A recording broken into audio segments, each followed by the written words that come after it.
Hey guys, in today's video I will be discussing the 2020 Atlantic hurricane season again, and with this video, by the way, just real quick before we get into the video, just you may, while you're watching this, you will most likely realize and wonder why the camera angle is kind of the opposite way than I usually do film my videos, and that's just because the new tripod that I'm using won't allow me to be able to do the typical way I would film these videos, but I think it should be fine. It should work just as well.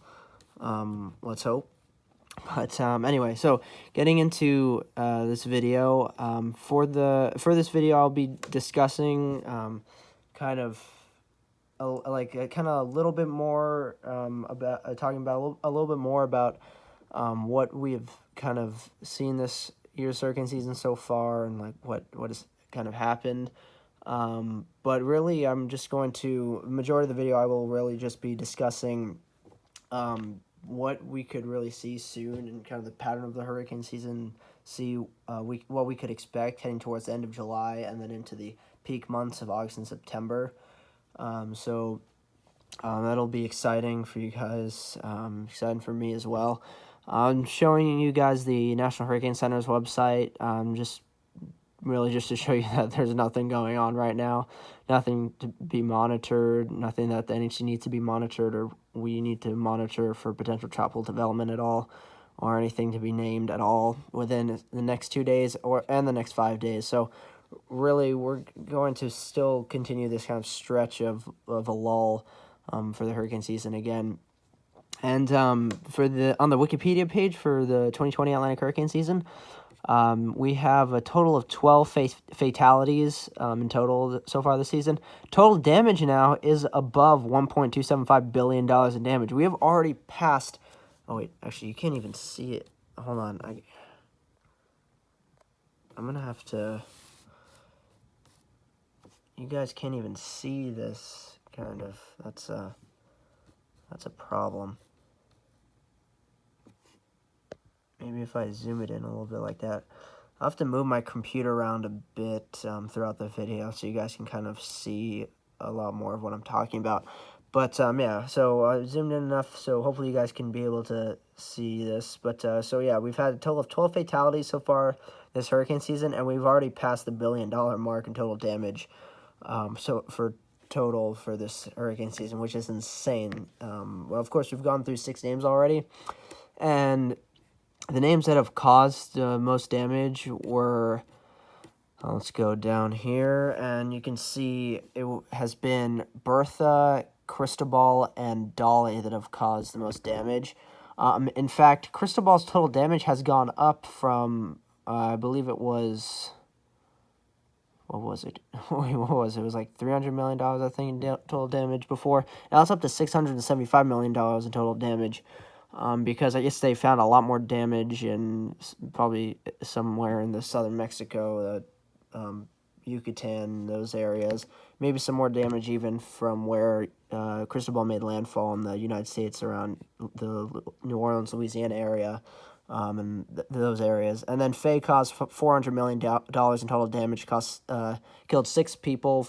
Cristobal killed 5 people, and Bertha killed 1 people. So that's the total amount is 12 fatalities total. So, and then damages, all of that put together, $200 million, $675 million, and $400 million all put together is above $1.275 billion in damage.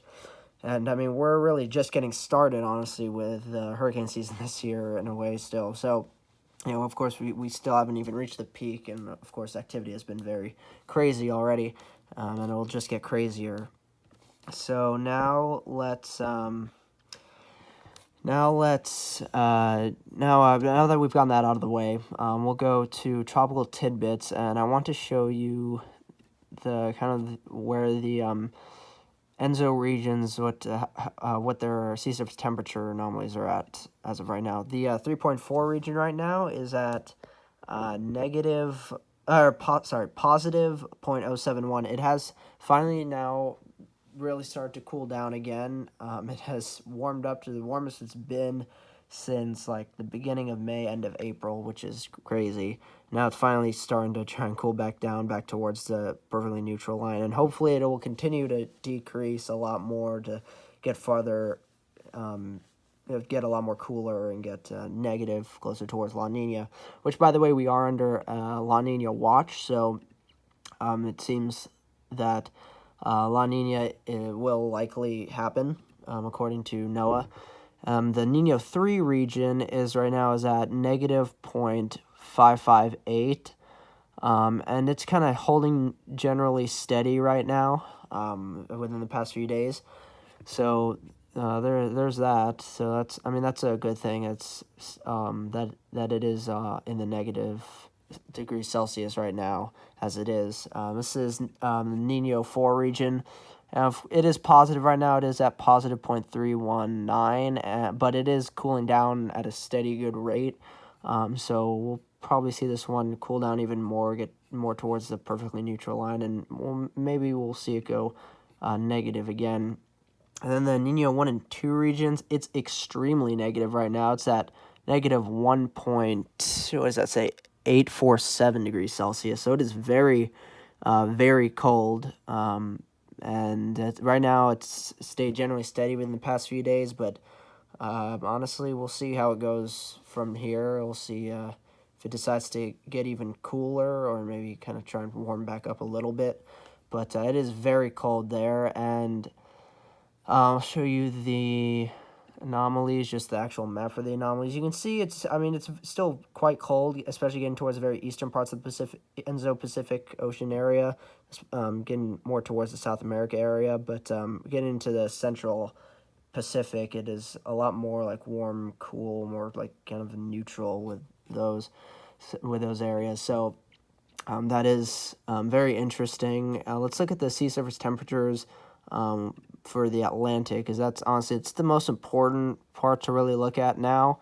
And you can see the MDR region has been warming up very steadily and warming up a lot, and a majority of the region now has started to go above that 80 degree Fahrenheit sea surface temperatures, which 80 degrees Fahrenheit or warmer is the temperatures that tropical cyclones in the Atlantic need to really sustain themselves and strengthen and become stronger. And then as we head farther west into the Caribbean, Gulf, East Coast, the Gulf is boiling. It's really right around 90 degrees Fahrenheit, even at this point, around 30 degrees Celsius. And then in the Western Gulf into around the Straits of Florida and the Bahamas, it's even into the lower 90 degree Fahrenheit range. So it's very, very hot, perfect fuel for these systems to really take advantage of. And then the East Coast, the whole East Coast really, from very southern coastal New England down through Florida, is all extremely warm. And in fact, the coastal Northeast of New England is a lot warmer than we would typically think it would be, honestly. It's right now it's around, let's see if I can zoom this in for you guys here. There you go, you can see that a little better now. The northern parts are more towards around 20 degrees Celsius. Southern parts towards the Delmarva is around 26 degrees Celsius. So it's ranging between 70 and 80 degrees Fahrenheit in the whole general region. And then there's the Gulf Stream that really enhances all this warmth here towards the mid-Atlantic and southeast coasts and around the Bahamas. So generally temperatures around 26 to 29 and even 30 degrees Celsius. So that is really something that we need to watch out for, because I really think that a lot of the systems this year, as you saw with the other video, if any of you watching this video saw the other video where I was kind of comparing the season a bit so far with what we've seen so far this season, comparing it to how the 2017 Atlantic hurricane season went thus far and what we saw with the 2017 Atlantic hurricane season, and then also comparing it to the 2005 Atlantic hurricane season. This year, comparing it to those years, really, of course, the 2005 Atlantic hurricane season was much more, a lot of systems going into the Caribbean, Gulf, and the Gulf Coast states and southeast states, a lot more kind of like MDR storms going to the Caribbean Gulf. This year, I think we'll see a lot more, of course, a lot more homegrown systems, which we've already seen. I think that we'll see a lot more of those as we head throughout the rest of the season. But then I also think once we start to get a lot more of the MDR systems forming, I think a lot of them will also go north of Puerto Rico and hit the East Coast a lot more, and we'll have a lot of more of East Coast impacts, a lot more risk for the East Coast this year than we saw in 2005. And I think for the season, comparing it to 2017, 2005, in terms of like activity and like kind of what we've seen thus far, I think for especially activity compared to those two seasons, I think we'll pretty much well surpass 2017, but I think we'll get very close to 2005, but still come a little bit short. I think we'll get to beta, so I think we will get a little bit into the Greek alphabet by the end of the hurricane season, which of course is insane. It would be like 23 total named storms if like we really see like kind of generally every single one form into a tropical system. But anyway, moving away from that now, we'll look at the forecast models. I'll show you the GFS first, and then we can look at the CMC and Euro, and then that'll be it for the video. That'll be the end there. Yeah, there we go. That's good. So we went to the North Atlantic, and so we can see the whole Atlantic and see what the GFS is showing for the Atlantic going forward in time. And, as for right now, going through the next 5 days, it'll stay generally very quiet. Of course, it looks like there will be a lot of precipitation, though, around the Gulf, Caribbean area, around Florida, and even lots of rainy systems going through the northeast New England areas. But we don't really see much tropical activity kind of doing much of anything. Though, as we get towards the end of the run, of course, this is extremely far out. This will change a lot. I mean, this most likely won't even happen, but the GFS is, hinting towards the very end of July, right before the beginning of August, we see this kind of tropical wave trying to form into a low pressure area. We can let's zoom in to the eastern U.S. That's fine. And I'll zoom this in so you guys can see. This is really by the very end of the run. It shows a 1,008 millibar low pressure system off the west coast of Florida in the very eastern Gulf.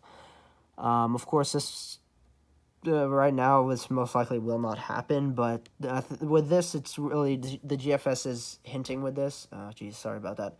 That we will see the conditions change a good bit for tropical activity to really start to try and form again, and we'll get a lot more tropical activity finally starting to form.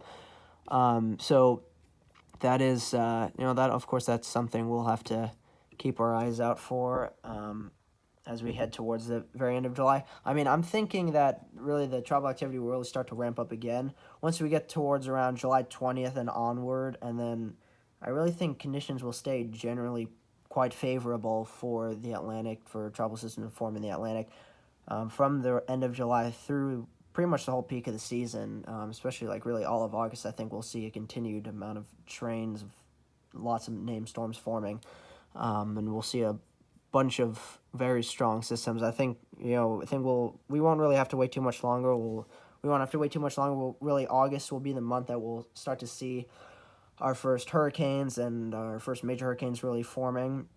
And if I were to just like take a wild guess into kind of what I think we'll have a total of at most 3 Category 5s this hurricane season. That does sound quite high, I'm sure, to a lot of you, but I think that is quite possible this year. If I were to just take a wild guess at what names I think could attain Category 5 status this year, I would say Hannah, Josephine, and Marco. Because, well, for me, those names do sound like, all 3 of those names sound to me like they could be major hurricanes, and I do think those names also sound like they could be, Category 5s, like if we reflect back on the 2020 Atlantic hurricane season, we'd be like, oh yeah, you guys remember, like, Category 5 Hurricane Hannah, or Category 5 Hurricane Josephine, or Category 5 Hurricane Marco. Those all sound like they'd be Category 5s, but also I think when those potential systems will form, I think Hannah could form in like the earlier parts of August. Josephine forms towards like middle end of August, and Marco forms towards the very end of August, beginning of September. Though those time frames really, and generally all through those time frames, will be very favorable for systems to really intensify a lot more.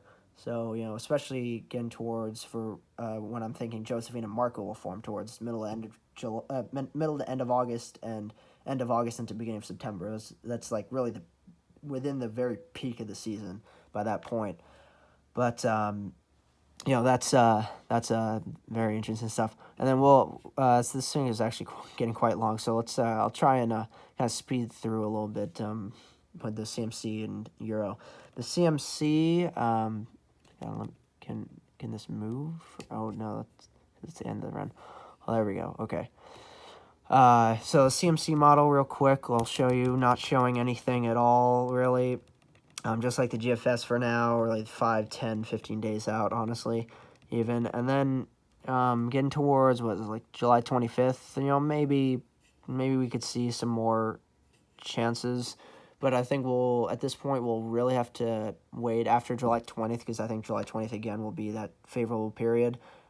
Start to get into that favorable period again. I think we'll really have to wait till the very end of July, like last few days of July, really into the beginning of August, for us to see, once again, our next name systems. So I think we'll see potentially just one more name system for July, and then August we'll probably see a bunch of name systems, if I were to just, kind of guess, or just kind of speculate right now.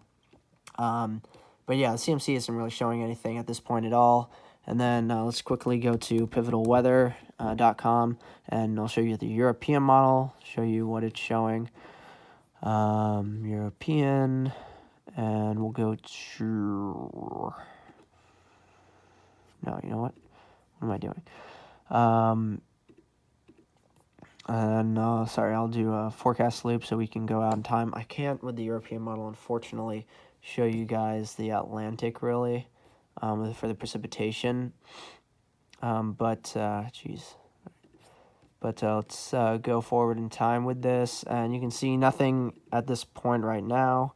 Wait, the 12Z run is coming in, this new run is coming in. Let's bring it back to the 00Z run from way earlier, and again, let's move forward in time with this. And as of right now, again, just like the GFS and CMC were showing, nothing to really be concerned that much about right now. Nothing to really be like, oh, that's gonna form or anything. We'll really, again, we won't have to worry about anything really forming up until very end of July into August. And this goes out to July 25th, just like the CMC, and again, it's not really showing anything exactly happening at all. So, that's really it for today's video, guys. I really hope you enjoyed.